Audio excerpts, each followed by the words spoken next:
Hey everyone, happy Sunday. I know now that the videos are different Friday to Sunday, so be looking out for them on this day. Well, I'm just so happy to be here with you. I hope that you've had an amazing weekend and that you are prepared for the week ahead. I myself feel rejuvenated and energized. I'm actually here in Tampa, Florida, and 73-degree weather. So sorry for my Ohio friends, but I will be coming back soon. So just warm it up for me before I get back. But I am here for a few more days, and I'm volunteering with an organization called Rock of Israel. And we get to really wear these really cool shirts that says Jesus, the Rock of Israel.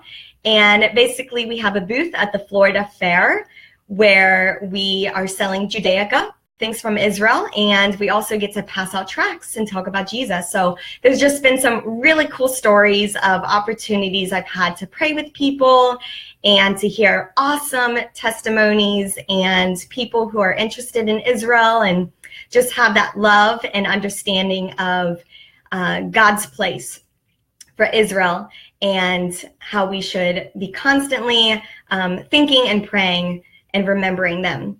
And so anyway, the thought with Tamar has nothing to do with that, but the thought with Tamar today is violation versus validation. So let me ask you, I was talking with a friend a few weeks ago, and we were discussing kind of the things that validate or violate someone, whether it's in the form of an action or a word, something said or something done. So what I want to ask you is, have you ever felt violated by someone, whether they violated your trust or your privacy? It doesn't feel good, does it? On the other hand, have you ever felt validated by someone? Did they validate you or your actions before? Maybe that was something that they said to you, or they said, job well done, or they showed a particular action that you felt validated by. Well, in all reality, we're all seeking validation, whether it's from someone or something. And we're seeking to be complete or to feel fulfilled or to feel loved in a way, right? That validation, which comes in the form of approval or confirmation or acknowledgement.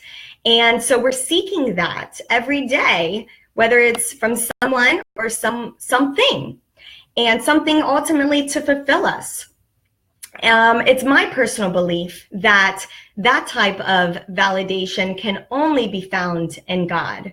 The loyal, steadfast, unconditional type. And ultimately that is found in him.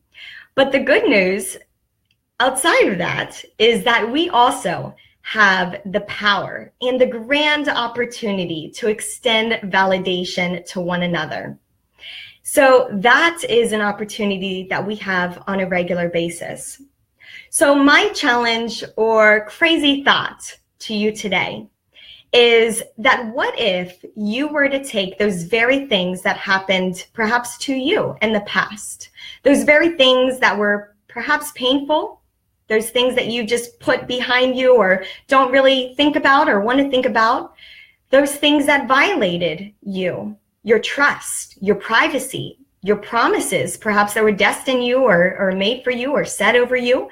Perhaps it was a violation against your mind, your body, your spirit. What if you were to take those very things that violated you and you turned those things upside down on their head and you said, you know what? I am going to use those very things and turn them around into a testimony. I am going to use those very things to extend validation to myself and to others. I am going to use the strength gained, the lessons learned, the grace and the mercy that the Lord showed me or that someone else showed me in that very moment when I really needed it. What if you were to use that to extend validation to others, adding honor, loyalty, love, joy, peace, patience, the very things that could encourage and uplift someone just by an encouraging word or an action that validated their steps, that validated their work. And you were to say to them, job well done. If I never told you how great of a listener you are, I just want to validate you and say that that is who you are. And you have made such an impact in my life. What words, the power of your words, the power of our words, the power of one action, what it can do is just so massive. We just have no idea. So I want to encourage you to take those very things that perhaps have violated you in the past, or there's things that you're struggling with now that have violated you, and turn them into validations. Turn them into those things that will validate you and one another. Turn those things into something encouraging, uplifting, positive things. I want to challenge you from this day forward, if you're not doing it already, and I will also strive to do this, to pick one person, just 5 minutes out of the day, to extend validation to someone, where you use your words or actions to validate someone or something that they've done. I want to encourage you to do that, because when you do, the words that you share, the actions put forth will be like a springboard to the people around you to uplift and encourage them, and ultimately they encourage you as well. And you just never know what your words, what your actions will do for someone out there who's perhaps desperately in need, who is perhaps in the middle of an episode of violation, in the middle of a situation or circumstance where they just need a validating word, where they just need a hand up. You just never know what your actions can do or what your words can do for someone, catapulting them into a new season, into their destiny. You have that power. We have that ability given by God. You know, leaders have a tendency to lead. They have a tendency to be on the fast track, to take control, to move fast.